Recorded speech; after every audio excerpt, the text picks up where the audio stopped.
संयुक्त राष्ट्र के महासचिव एंटोनियो गुतेरेस के सामने इमरान खान पाकिस्तान में फैले आतंकवाद को झूठ की चादर से ढकने की कोशिश कर रहे थे। इमरान खान कह रहे थे कि उनका मुल्क अब आतंकियों की पनाहगाह नहीं रहा, लेकिन इमरान जब ये दावा कर रहे थे, ठीक उसी वक्त पाकिस्तान के क्वेटा में एक बम धमाका हुआ और मसूद अजहर से जुड़ा एक सनसनीखेज राज बेनकाब हो गया। President, you mentioned about safe havens in Pakistan. I can tell you that there are no safe havens here. So in a way, it is important for peace so that the refugees, the conditions in Afghanistan are such that the refugees can go back. So then we can take responsibility if someone operates from this side.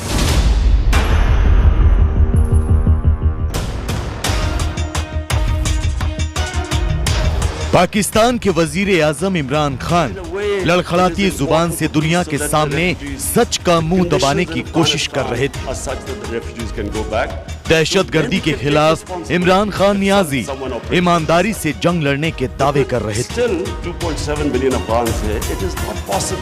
अपनी आतंकवाद वाली टोपी अफगानिस्तान के सिर पहनाकर उसे कटघरे में खड़ा करने की कवायद कर रहे थे। लेकिन ठीक उसी वक्त जब इमरान खान झूठ की फुलझड़ियां छोड़ रहे थे, एक धमाका होता है।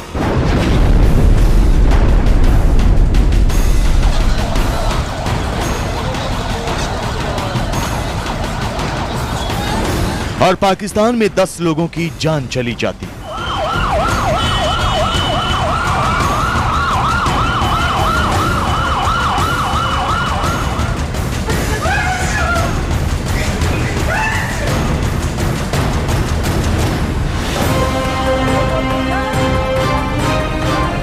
ये सिर्फ एक धमाका नहीं था, ये पाकिस्तान के प्रधानमंत्री इमरान खान के मुंह पर तमाचा था। ये वो सच्चाई थी जिसे इमरान खान झूठ की चादर से ढकने की कोशिश तो करते हैं, लेकिन हर बार अपनी इस कोशिश में नाकाम हो जाते हैं। दरअसल अमेरिका, भारत और अफगानिस्तान लंबे समय से पाकिस्तान पर तालिबान, हक्कानी नेटवर्क, लश्कर-ए-तैयबा और जैश-ए-मोहम्मद जैसे आतंकवादी संगठनों को सुरक्षित पनाहगाह मुहैया कराने के आरोप लगाते रहे हैं। लिहाजा इमरान को जैसे ही मौका मिला, खुद को पाक साफ साबित करने की कोशिश करने लगा। पाकिस्तान में अफगान शरणार्थियों की मेजबानी के 40 साल पूरे होने पर एक अंतर्राष्ट्रीय सम्मेलन था, जिसमें संयुक्त राष्ट्र के महासचिव एंटोनियो गुतेरेस भी हिस्सा ले रहे थे, जहां यूएन के महासचिव ने पाकिस्तान को आतंकवाद को पनाह देने का जिम्मेदार ठहराया। जवाब में इमरान ने कहा कि पाकिस्तान में कोई सुरक्षित पनाहगाह नहीं है। Vice President, you mentioned about safe havens in Pakistan. I can tell you that there are no safe havens here. After 9/11, it is possible that there were places where the militants who were fighting in Afghanistan, it's possible they stayed. But then we have refugee camps for over 500,000 people, over 100,000 people. How is any government supposed to check a few thousand militants if they operate from within them?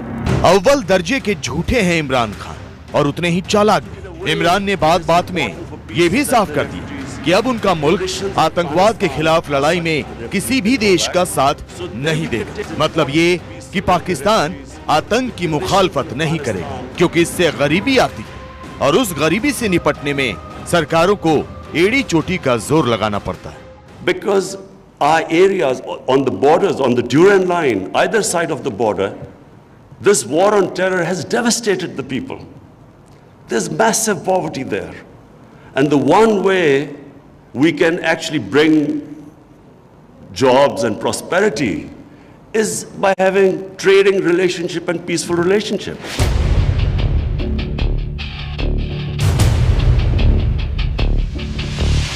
सच तो ये है कि पाकिस्तान ने कभी आतंकवाद के खिलाफ जंग लड़ी ही नहीं, बल्कि आतंकवाद को बढ़ावा देने का काम ही किया। अगर ऐसा नहीं है तो फिर ओसामा बिन लादेन के मारे जाने के बाद आतंक के आका पाकिस्तान से ही अपनी दुकान क्यों चलाते रहे? एक रिपोर्ट के मुताबिक पाकिस्तान में करीब 32 आतंकी संगठन हैं, जिनमें से 11 इस वक्त सक्रिय हैं।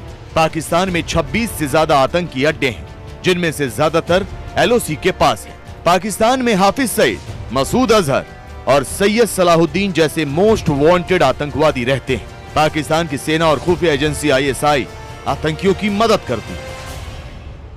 सिर्फ यहीं पर ये झूठ बोल रहा है कि अभी नहीं है। इस समय पर भी लश्कर-ए-तैयबा, जैश-ए-मोहम्मद, हिजबुल मुजाहिदीन और कई और संगठन ग्रुप हैं जो इस समय पर पाकिस्तान में बैठे हुए हैं। इसके अलावा अफ़गान का तालिबान है, इसके अलावा तहरीक-ए-तालिबान पाकिस्तान है।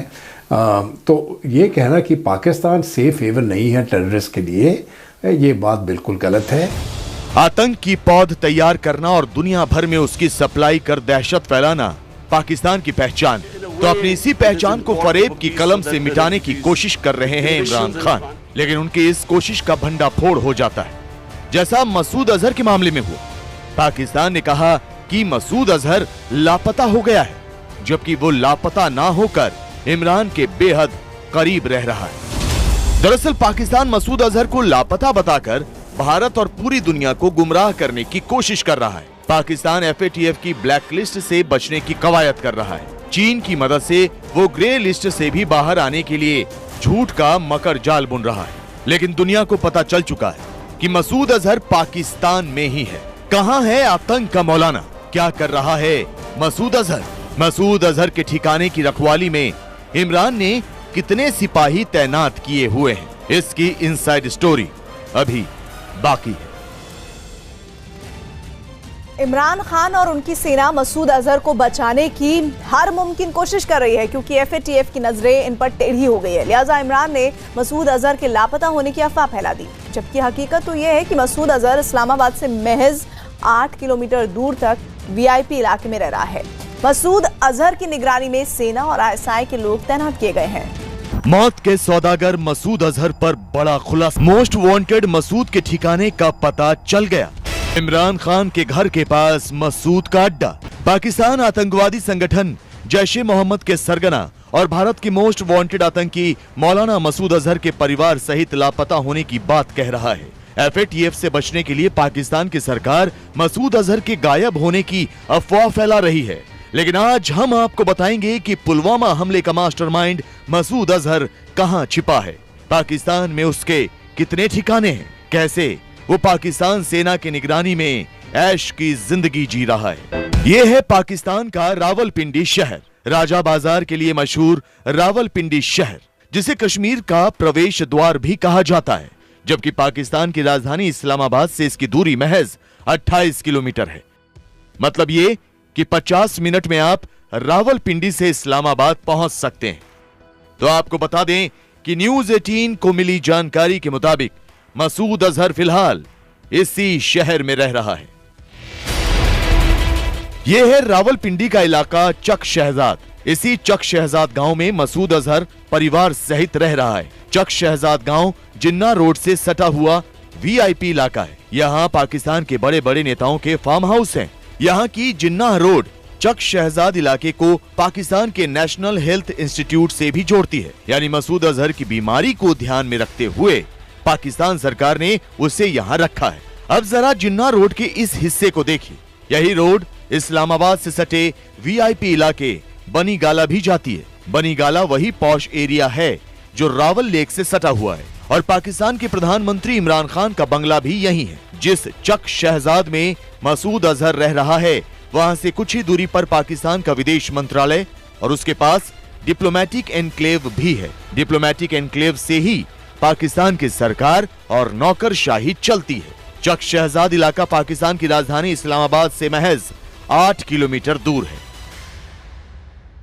जो सिक्योरिटी फोर्सेस है, खास करके उसका ISI, उनको दिल में भी ये डर बैठा हुआ है कि इस प्रकार का आदमी जो कि उनका जैश-ए-मोहम्मद का लीडर है, उसको किस प्रकार से सिक्योरिटी और सेफ्टी पे रखा जाए और पब्लिक एक्सपोजर कम से कम दे। तो मुझे लगता है कि किसी हाई सिक्योरिटी जोन में ही होगा, जो इतना पॉपुलेटेड एरिया नहीं है, जो अपर मार्केट एरिया जिसको कहते हैं।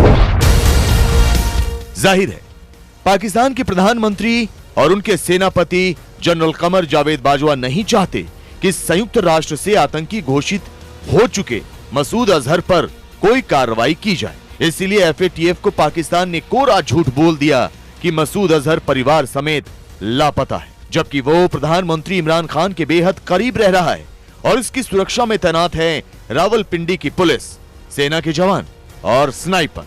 भारत की खुफिया एजेंसियों को तो यहाँ तक पता लग चुका है कि रावलपिंडी के चक शहजाद के अलावा मसूद अजहर के 3 और ठिकाने हैं जहां वो अक्सर ठहरता है।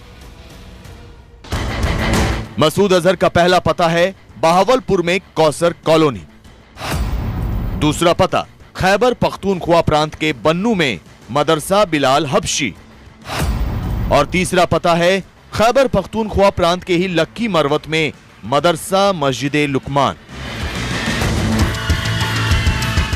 पाकिस्तान चीन की मदद से मसूद अजहर को लंबे समय तक बचाता आया, लेकिन भारत की विदेश नीति के चलते मसूद अजहर को संयुक्त राष्ट्र ने 1 मई 2019 को ग्लोबल टेररिस्ट घोषित कर दिया। पाकिस्तान ने इसके बाद भी मसूद अजहर पर कोई कार्रवाई नहीं की। अब जब पाकिस्तान को FATF में ये साबित करना है कि वो टेरर फंडिंग के खिलाफ कदम उठा रहा है, तो उसने आतंक के अजगर के लापता होने की अफवाह फैला दी। स्ट्राइक थी 26/11, उसमें उसका सीधा इन्वॉल्वमेंट था, इसलिए उसको भी काफ़ी ये लोग प्रोटेक्शन देते हैं। और इन लोगों को आर्मी जो है, वहाँ के मीडिया, वहाँ के संस्थाएं जो हैं, सरकारी संस्थाएं एक हीरो के रूप में प्रमोट करती हैं। मुजाहिद और गाजी मुजाहिद की तरह इनको दिखाया जाता है कि ये लोग जिहादी लोग हैं, इनकी बड़ी सैक्रिफाइसेस हैं। इनके खिलाफ मीडिया में भी आप बहुत ज़्यादा कोई नहीं लिख सकता। पाकिस्तान सेना की सुरक्षा में बैठा मसूद अजहर अपने आतंक के मिशन को आगे बढ़ा रहा है और पाकिस्तान उसे हर सुविधा मुहैया करा रहा है। खुफिया जानकारी के मुताबिक मसूद अजहर जैश-ए मोहम्मद को एक प्राइवेट कंपनी की तरह चला रहा है। मसूद अजहर का एक भाई मोहम्मद तारिक अनवर जिहाद विंग का कमांडर है। दूसरा भाई इब्राहिम अजहर अफगानिस्तान में आतंक की दुकान संभाल रहा है। तीसरा भाई मौलाना मोहम्मद अम्मार अल कलाम मैगजीन और एक ट्रस्ट चला रहा है जहां से पैसों की उगाही होती है। चौथा भाई जहांगीर अकबर तलहा जैश के यूथ विंग की कमान संभाल रहा है, जबकि मसूद का साला यूसुफ अजहर बालाकोट में आतंकी कैंप चला रहा है। जाहिर है पाकिस्तान ने फिलहाल FATF की कार्रवाई से बचने के लिए लश्कर-ए-तैयबा और जैश-ए-मोहम्मद के आतंकियों पर सिर्फ दिखावे के लिए कार्रवाई की है, जबकि हकीकत तो यह है कि पाकिस्तान की सरजमी से आतंक की जड़ें लगातार मजबूत हो रही हैं। पाकिस्तान के लालच और लूट का शिकार पाकिस्तान अधिकृत कश्मीर आज इतना बदहाल हो चुका है कि लोगों की बुनियादी जरूरत ही उनकी सबसे बड़ी चुनौती हो गई है। कभी कुदरत के खजाने से मालामाल रहने वाला ये इलाका आज पानी के लिए भी परेशान है।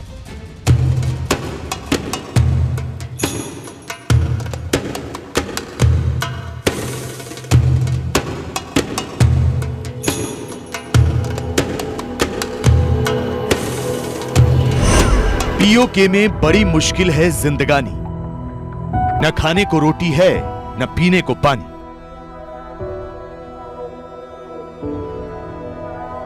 हमको 1 किलोमीटर दूर आना पड़ता है पानी के लिए। पीने की पानी की बहुत ही किल्लत है। दूर दराज से जो है ना लोग वो जहाँ पानी होता है वहाँ तलाश करने के लिए आते हैं।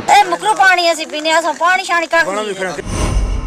पूरे POK में फैला है नदियों का जाल।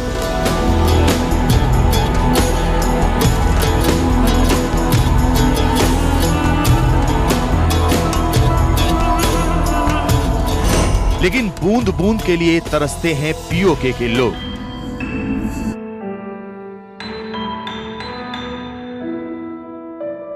पानी इधर कम से कम 1 किलोमीटर दूर है। तो आपके जो चश्मे हैं उनके अंदर अब वो पानी इतना नहीं रहा, वो चश्मे सूख रहे हैं दिन ब दिन। लोग चीखते हैं, लोग मातम करते हैं कि उन्हें पीने का साफ पानी नहीं मिलता है। पाकिस्तान अधिकृत कश्मीर में पाकिस्तान ने किस तरह लूट मचाई है, इसकी सबसे बड़ी मिसाल है POK में पानी की किल्लत। यहाँ ना तो नदियों की कमी है, ना ही पानी के दूसरे स्रोतों की। लेकिन हैरानी की बात यह है कि यहाँ की जनता एक एक बूंद के लिए तरसती है। वो पानी पीने से बच्चे घर बीमार है ना, से 50 रुपए की मजदूरी करना से जाना दिहाड़ी रात 100 रुपया लगता है, बचे आता ए मुकरू पानी ऐसी पीने असो पानी शानी का कितना दूर है असो बड़ा बचेने असो जने ना लेने पानी से जने त्यारी मजदूरी को ना हम ही नहीं था पानी को। पानी इधर बिल्कुल टोटल नहीं है, हमको 1 किलोमीटर दूर आना पड़ता है पानी के लिए। और इधर ज़नार भी है, सिम भी है, हमारे को डर लगता है, साथ मत लाते हो। हमारे बच्चे से देखो बिल्कुल घर में बीमार इस पानी के साथ। ये पानी बिल्कुल मुकरू है, इसमें कोल घोड़े और बिल्कुल गंदगी है, जितनी पूरी इस पानी में गंदगी है। पाकिस्तान अधिकृत कश्मीर के लोगों की ये परेशानी हैरान करने वाली है, क्योंकि ये वो इलाका है जहां दुनिया की कई बड़ी नदियां बहती हैं। पूरे पाकिस्तान अधिकृत कश्मीर में नदियों का जाल बिछा हुआ है। सिर्फ बड़ी नदियों की बात की जाए तो पाकिस्तान अधिकृत कश्मीर में नीलम नदी है, साथ ही साथ झेलम भी बहती है। इसके अलावा पीओके में पुंछ और शिंगो नदी भी है और कन्हार नदी का भी जाल फैला हुआ है। इन बड़ी नदियों के अलावा पीओके में कई छोटी नदियां भी हैं। झरनों और पानी के चश्मों की तो कोई गिनती ही नहीं है। इन सब के बाद भी पीओके के लोगों को पीने के पानी के लिए मीलों दूर पैदल चलना पड़ता है, तब जाकर पानी नसीब हो पाता है। सबसे ज़्यादा पानी की तकलीफ भी यहीं पे होती है, इन पहाड़ों के ऊपर फैली हुई जो आबादी है और वहाँ पे। और अमूमन आपने देखा होगा कि ख़वातीन ही वो पानी लाती हैं, उन्हीं की जिम्मेदारी हमने सौंप दी है। और उनको जो तकलीफ होती है पानी लाने में, पहाड़ के नीचे जाके मीलों सफर करके जो पानी पीओके के लोगों को मिलता है, उसकी सच्चाई तो और भी भयावह है, क्योंकि ये पानी पीने लायक है ही नहीं। पीओके में ज्यादातर लोग जो पानी पी रहे हैं वो साफ नहीं है, लेकिन यहाँ के लोगों के पास इस गंदे पानी को पीने के अलावा कोई दूसरा रास्ता नहीं। इधर कम से कम 1 किलोमीटर दूर है, तो उधर चश्मा भी खुशक हो गया। पानी औरतें और बच्चे सब सुबह सवेरे जाके पानी चश्मे से लाते हैं और हमें पीने की पानी की बहुत किल्लत है। इधर पानी की बहुत मुश्किलात है और सर्दी हो बारिश हो, हम उधर दरिया से या किसी चश्मे से दूर से जाके लाना पड़ता है। इधर से 1 घंटा लगता है पानी लाने के लिए। यहाँ पे साफ पानी सिर्फ और सिर्फ जो है अशराफिया को हासिल है और उन लोगों को हासिल है कि जो यहाँ के नाम नहाद रूलर्स जो है वो उनमें शुमार होते हैं। आप इसका अंदाज़ा इसे लगा लीजिए कि आए रोज़ अखबारों के अंदर लोग चीखते हैं, लोग मातम करते हैं कि उन्हें पीने का साफ पानी नहीं मिलता है। पानी के लिए लगी ये कतारें आपको पीओके में जगह जगह देखने को मिल जाएंगी। पूरे पीओके में आप कहीं भी चले जाइए, जगह जरूर बदलेगी लेकिन पानी की कहानी नहीं बदलती। हर जगह पानी को लेकर परेशान लोग आपको मिल जाएंगे, फिर चाहे वो राजधानी मुजफ्फराबाद का ही इलाका क्यों ना हो। यहाँ तो पानी की किल्लत की इंतहा ये है कि लोगों को पानी के लिए भी सड़क पर उतरना पड़ता है।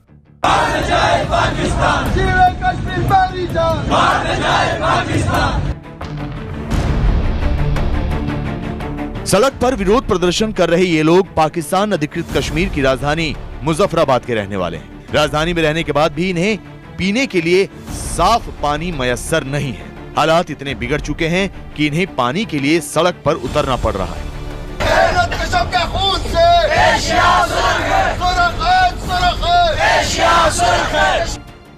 राजधानी मुजफ्फराबाद में पानी का ये हाल है तो आप पीओके के दूसरे हिस्सों की परेशानी आसानी से समझ सकते हैं।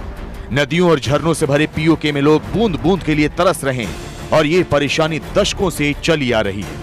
हैरानी की बात यह है कि वक्त के साथ साथ ये मुश्किल खत्म होने के बजाय बढ़ती चली जा रही है। काफ़ी अर्से से बारिशें बिल्कुल नहीं हो रही हैं और पीने के पानी की बहुत ही किल्लत है। दूर दराज से जो है ना लोग वो जहाँ पानी होता है वहाँ तलाश करने के लिए आते हैं, तो पैदल चल के औरतें भी आती हैं।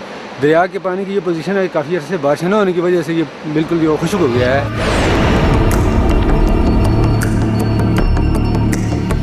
पाकिस्तान अधिकृत कश्मीर में पानी की परेशानी की सबसे बड़ी वजह है पाकिस्तान की लूट, जिसकी वजह से दरियाओं के किनारे बसने वाले लोग बूंद बूंद के लिए मोहताज हो चुके हैं। और अब हालत ये हो चुकी है कि लोग गंदा पानी पीने के लिए मजबूर हैं, जिससे पूरे पाकिस्तान अधिकृत कश्मीर के लोग गंभीर बीमारी का शिकार होते जा रहे हैं। पाकिस्तान अधिकृत कश्मीर की ये हालत कैसे हुई और इसके लिए कौन जिम्मेदार है, इसका सच और भी हैरान कर। पीओके में वैसे तो नदियों का जाल बिछा है, लेकिन पाकिस्तान ने नदियों पर बांध बनाकर सारा पानी पाकिस्तान के पंजाब प्रांत में मोड़ दिया है और अब हालत यह है कि यहाँ के लोग गंदा पानी पीने के लिए मजबूर हैं। पीओके में हर तरफ है पानी ही पानी। लेकिन प्यासे हैं पीओके के लोग। एक दिन छोड़ के एक दिन पानी छोड़ते हैं, ये इस वजह से पानी की बहुत किल्लत है। पीओके में फैला है नदियों का जाल, लेकिन साफ पानी के लिए जनता है बेहाल। हमारे स्कूल लग चुके हैं तो हमारे घर में पानी नहीं है, तो मैं पढ़ूं या पानी भरूं। हम कंप्लेन भी दर्ज करवाते हैं लेकिन उस पर भी कोई अमल नहीं होता। पाकिस्तान अधिकृत कश्मीर में पाकिस्तान की लूट खसोट का सबसे भयानक पहलू है पानी। जिस पीओके में हर तरफ पानी ही पानी है, वहां की जनता एक एक बूंद के लिए परेशान रहती है। महिलाएं मीलों पैदल चलती हैं और फिर जो नसीब होता है वो है ये गंदा पानी।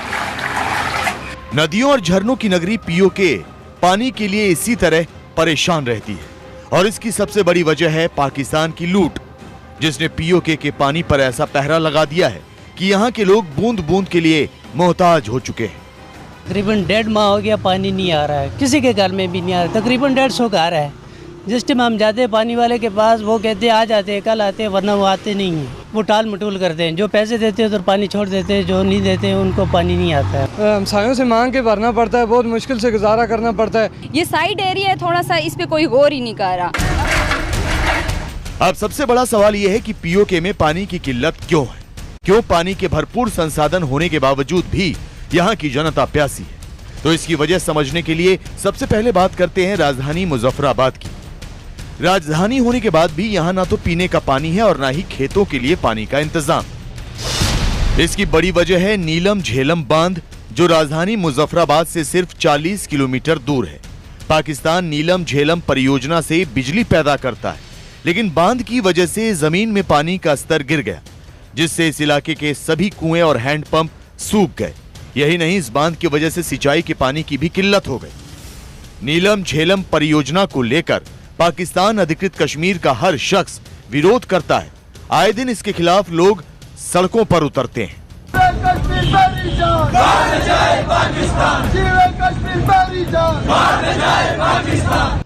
नीलम झेलम परियोजना के विरोध में पाकिस्तान अधिकृत कश्मीर की कुछ क्षेत्रीय पार्टियां भी आवाज उठाती हैं, लेकिन पाकिस्तान उन्हें नजरअंदाज ही करता आ रहा है।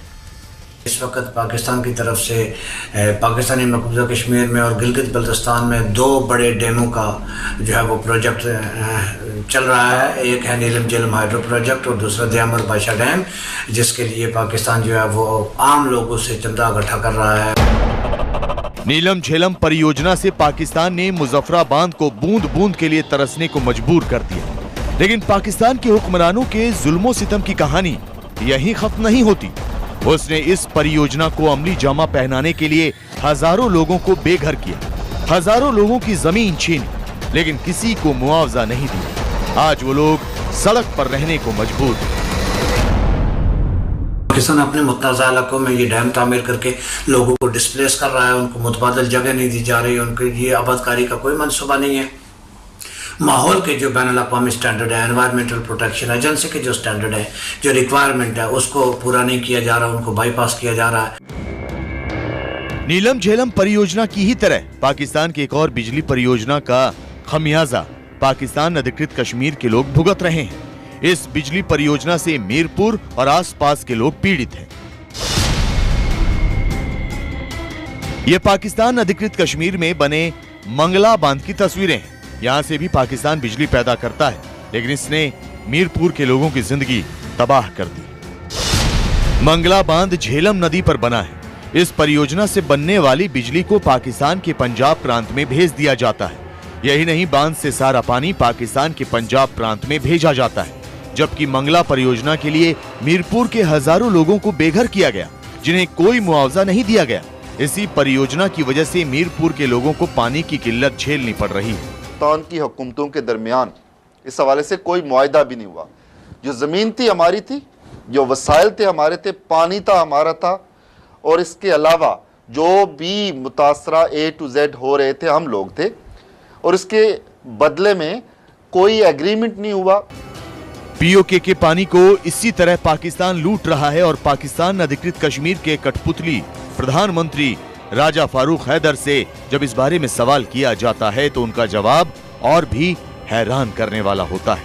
अब नीलम झेलम है, 55 किलोमीटर लंबी है ये टनल है, इसके नीचे इर्द गिर्द जो लोग हैं उनका पानी खत्म हो गया, हमारे साथ मुआहदा कोई नहीं कर रहा, तुम्हें क्या मिलेगा यार। पाकिस्तान पीओके को उस दिन से लूट रहा है जब से उसने यहां कब्जा जमाया। ये लूट पिछले करीब 70 साल से चली आ रही है।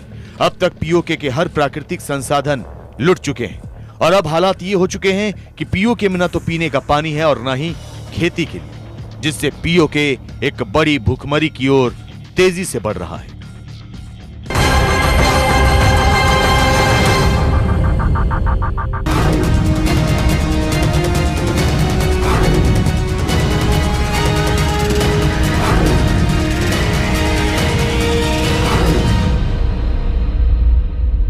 दुनिया के सबसे शक्तिशाली शख्स की भारत के सबसे शक्तिशाली शख्स से मुलाकात। नमस्ते ट्रंप, सिर्फ न्यूज़ 18 इंडिया पर। कहीं भी किसी के भी साथ हो सकता है हादसा, देखिए सिर्फ न्यूज़